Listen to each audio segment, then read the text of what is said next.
दोस्तों, आज हम लोग समझेंगे कोऑर्डिनेट के बारे में, मतलब निर्देशांक के बारे में। निर्देशांक में जो है इस चैप्टर में है, आपको दो बात याद रखना है, ठीक है। पहला आपको याद रखना है क्षैतिज रेखा के बारे में, और दूसरा याद रखना है ऊर्ध्वाधर रेखा के बारे में, ठीक है। एग्जाम आपको यही से लगभग आपको पूछता है यार, ये जो है हम बता रहे हैं क्लास 9 के बच्चों को, ठीक है।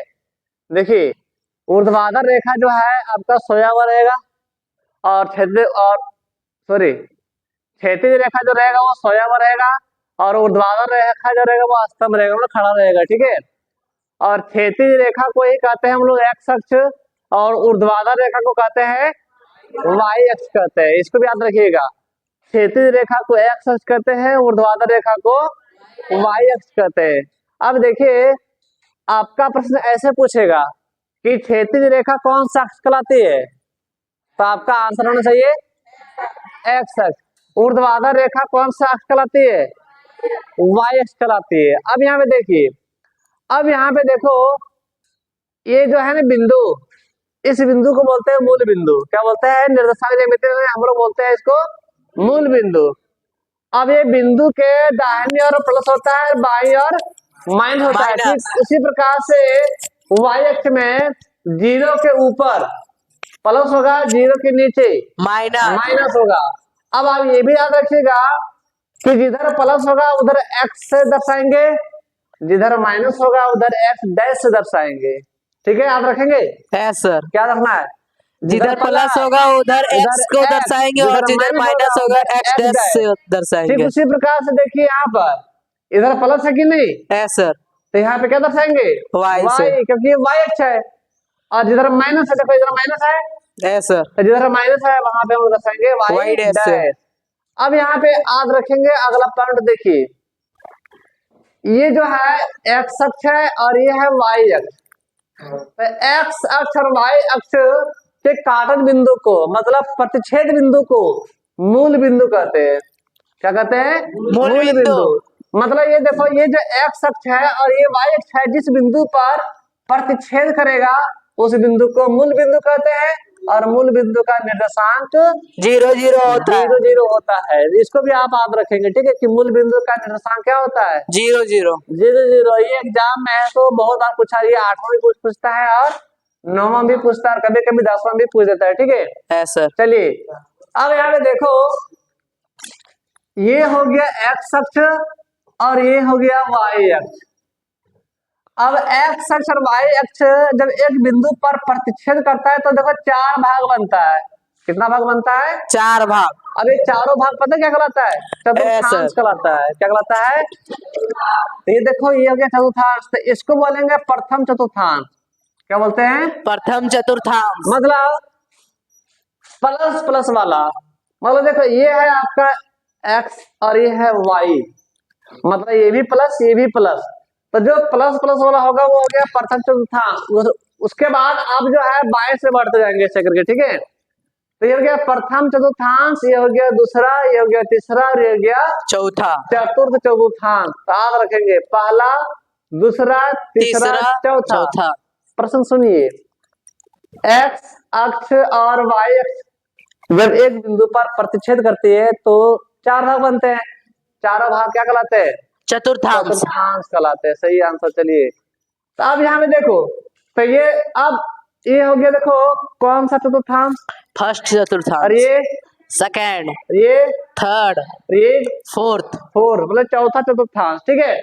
अब बात करेंगे इसका चिन्ह का। किस चीज का? चिन्ह का। अब तो पहले आप ये भी याद रखिएगा, किसी भी बिंदु का निर्देशांक का जो रूप होता है वो एक्स वाई के रूप का होता है। क्या होता है? एक्स वाई के रूप का होता है, ठीक है। देखिए यहाँ पे लिख भी दिए, ठीक है। किसी भी बिंदु का निर्देशांक का रूप बताना है आपको, तो आपका आंसर होना चाहिए एक्स वाई, ठीक है। तो यहाँ पे देखो, ये जो प्रथम चतुर्थांश जो बना है वो किससे बना है? देखो एक्स और वाई प्लस प्लस, अरे इधर एक्स है इधर वाई है, मतलब जिधर प्लस उधर खाली एक्स, और तो फिर वाई वाला वाई। अब यहाँ पे देखो, यहाँ पे डैश नहीं है, मतलब क्या हो गया? ये प्लस प्लस, तो प्लस प्लस हो गया इसका चतुर्थांश का चिन्ह, प्रथम चतुर्थांश का चिन्ह। अब देखो दूसरा चतुर्थांश का चिन्ह देखिए, बना किससे ये देखो दूसरा वाला, पहले x, पहले x फिर y, क्योंकि पहले बोले x वाला लेंगे, ठीक है, पहले बोलेंगे x वाला, तो ये x देखो किस में है, x डैश है, मतलब कि माइनस है, माइनस, तो हो गया माइनस, और ये है प्लस, प्लस, तो हो गया माइनस प्लस, देखो माइनस प्लस, फिर से देखो माइनस प्लस, ये जो भाग बना है किससे बना हुआ, माइनस से, प्लस, और ये भी माइनस से, तो हो गया माइनस माइनस, और ये जो भाग बना किससे बना हुआ है, माइनस, और ये सॉरी ये प्लस, और ये माइनस, ये प्लस ये माइनस, मतलब कि प्लस माइनस, तो चतुर्थांश का चिन्ह क्या होगा, प्लस माइनस, प्लस माइनस। एक प्रश्न आपको पूछे, चलिए आपका प्रश्न है कि एक बिंदु दे देगा ए, और बिंदु का निर्देशांक देगा 3 - 4, 3, तो आप बताना कि 4 जो है कौन सा चतुर्थांश में आएगा, 4, -4 नहीं, ये जो है किस चतुर्थांश में सर आएगा, फोर्थ क्वाड्रेंट्स में फोर्थ में आएगा, है सर। क्योंकि देखो प्लस माइनस है, तो ये देखो प्लस माइनस मतलब कि चौथा में आएगा, चतुर्थांश में आएगा। अब यहाँ पे देखो कुछ पॉइंट लिखा हुआ है, इस पॉइंट को आप याद रखिएगा, किसी बिंदु का निर्देशांक का रूप क्या होता है, एक्स वाई के रूप का होता है, किसी बिंदु का निर्देशांक का रूप XY के रूप का होता है। उसके बाद आपको याद रखना कि मूल बिंदु का निर्देशांक 0 0 होता है, मूल बिंदु का निर्देशांक 0 0 होता है। ये भी याद रखिएगा, एक्स अक्ष के निर्देशांक को भुज कहते हैं, एक्स अक्ष के निर्देशांक को भुज कहते हैं, और वाई अक्ष के निर्देशांक को कोटि कहते हैं। अब यहाँ पे देखो ये दोनों पॉइंट को हम चलो समझते हैं, एक्स अक्ष के निर्देशांक को भुज कहते हैं और वाई अक्ष के निर्देशांक को कोटि कहते हैं। चलो इसको समझते हैं एक प्रश्न से। अब यहाँ पे देखो एक प्रश्न है, दे देगा कि बिंदु ए का निर्देशांक 1 और 4 है, क्या रे, 1 और 4, तो बताइए बिंदु ए का निर्देशांक 1 और 4 है, तो इसमें जो है ये हो गया x का मान, और ये हो गया y का मान। अब हम लोग, आपका प्रश्न ऐसा रहेगा कि बिंदु ए के भुज क्या होगा, बिंदु ए का भुज, बिंदु ए का भुज क्या होगा, तो देखो भुज किसको कहते हैं, तो बोला गया भुज कहते हैं एक्स वाला को, एक्स अक्ष के निर्देशांक को क्या कहते हैं, भुज कहते हैं। तो आपका आंसर होना चाहिए 1। बिंदु ए के निर्देशांक का कोटि क्या होगा, 4, तो कोटि यहाँ पे किसको कहते हैं, देखो तो वाई अक्ष को, वाई अक्ष को, तो वाई अक्ष के निर्देशांक क्या है, 4, तो 4 इसका आंसर हो जाएगा, 4 इसका आंसर हो जाएगा, ठीक है।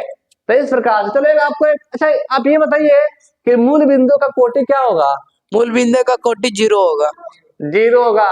मूल बिंदु का भुज क्या होगा, 0, इसका भी 0, क्योंकि 0 इसका आंसर होता है, तो एक्स भी 0 वाई भी 0। चलिए तो यहाँ पर एक्स अक्ष के निर्देशांक को भुज कहते हैं और वाई अक्ष के निर्देशांक को कोटि कहते हैं। ये उम्मीद है कि आप दोनों को समझ में आ गया होगा, ठीक है। अब देखो नेक्स्ट पॉइंट क्या लिखा हुआ है, एक्स अक्ष पर स्थिर किसी भी बिंदु के निर्देशांक का रूप क्या होता है, x0, x0 के रूप का होता है। कहने का मतलब हो गया कि कोई बिंदु अगर एक्स अक्ष पर होगा, किस पर होगा, x अक्ष पर, तो उस बिंदु का जो निर्देशांक का जो रूप होगा ना, वो x0 के रूप का होगा, मतलब पहले x का मान होगा, उसके बाद y का मान होगा, पहले x का मान उसके बाद y का मान हो जाएगा। नेक्स्ट पॉइंट है, y अक्ष पर स्थिर किसी भी बिंदु के निर्देशांक का रूप 0 y के रूप का होगा। मतलब कोई बिंदु अगर y पर होगा, किस पर होगा, y अक्ष पर होगा, तो उस बिंदु का हम बात करेंगे निर्देशांक का, तो 0 y का रूप का होगा। मतलब 0 y का मतलब हो गया कि यहाँ पे देखो ये जो है ना x का मान है, मतलब x का मान 0 रहेगा और y का मान कुछ ना कुछ रहेगा, 1 2 3 4 5 कुछ भी रह सकता है। ठीक उसी प्रकार से यहाँ पे x का मान कुछ होगा और y का मान 0 होगा। तो ये दोनों पॉइंट को समझते हैं। अब यहाँ पे देखो, यहाँ पे हम आकृति पहले से बना दिए, ठीक है। अब यहाँ पे देखो बिंदु दे दे यहाँ पे D, अब D जो है किस पर है, x अक्ष पर है। अब ये बिंदु जब ये बिंदु D जो है x अक्ष पर है, तो बताइए x अक्ष का जो निर्देशांक अभी वो सीखे, वो क्या सीखे थे, x और 0, x और 0, मतलब ये D किस पर है, x अक्ष पर। लेकिन क्वांटिटी वाला पर किस पर, गिनती वाला पर दो दूसरा पर है। पर। तो x के जगह में 2 हो जाएगा और ये 0 का 0 ही रहेगा। मतलब यहाँ पर बिंदु डी का जो निर्देशांक हो जाएगा वो क्या आ जाएगा, 2 और 0। 2 0 हो जाएगा। क्या हो जाएगा, 2 और 2 0। 0 हो जाएगा। ठीक उसी प्रकार से मान लेते हैं यहाँ पे ई जो है, ई देखो, ई जो है कहाँ पर है, y अक्ष पर। और वाई अक्ष पर जो है उसका निर्देशांक क्या होता है, 0 और y तब यहाँ पर हो जाएगा 0, और y जो है गिनती और किस पर है, -2 पर। -2 है तो -2 हो जाएगा। तो बिंदु ए का जो निर्देशांक हो जाएगा वो क्या हो जाएगा, 0 डाइस -2। 0 - 2 हो जाएगा, 0 - 2 हो जाएगा। कहने का मतलब गया कि एक्स अक्ष पर होगा, ठीक है, एक्स अक्ष पर होगा तब क्या होगा, x 0 और y पर होगा तब तो y 0। 0 y, मतलब पहले x ना होता रे, उसके बाद y, तो y का मान कुछ रहेगा और x का मान 0 होगा, तो यही लिख दिए 0 - 2। ठीक उसी प्रकार से आप बताइए, आपका प्रश्न है, एक निर्देशांक है, a का नाम दे दे चलो 3 0, तो एक कौन सा अक्ष पर होगा, x अक्ष पर। धनात्मक या ऋणात्मक, धनात्मक। धनात्मक। अब मान लो बिंदु बी है, 0 - 3 है, कौन सा अक्ष पर होगा, y अक्ष।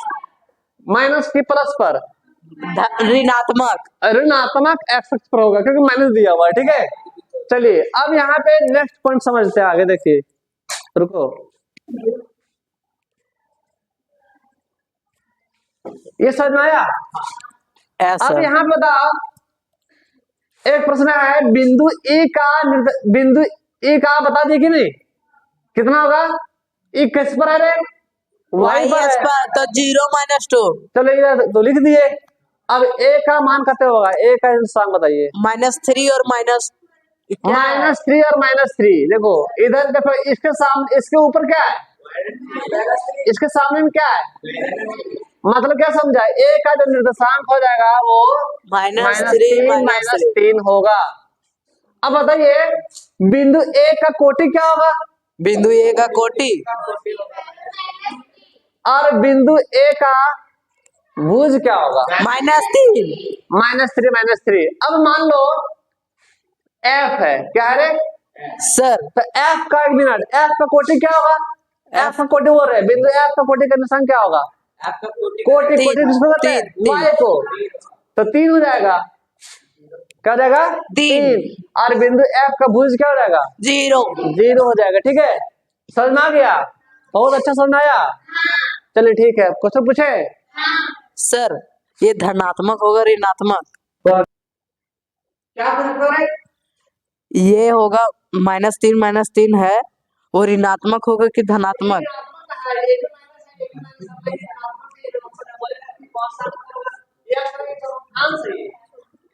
क्या है, चतुर्थांश है, ठीक है, कौन सा चतुर्थांश है, तृतीय चतुर्थांश। क्या है, चलिए -4 3 कौन सा चतुर्थांश में आएगा, दूसरा, द्वितीय चतुर्थांश। दूसरा में क्यों आएगा, देखो पहले माइनस है फिर प्लस है, तो माइनस प्लस दूसरा में आ रहा है।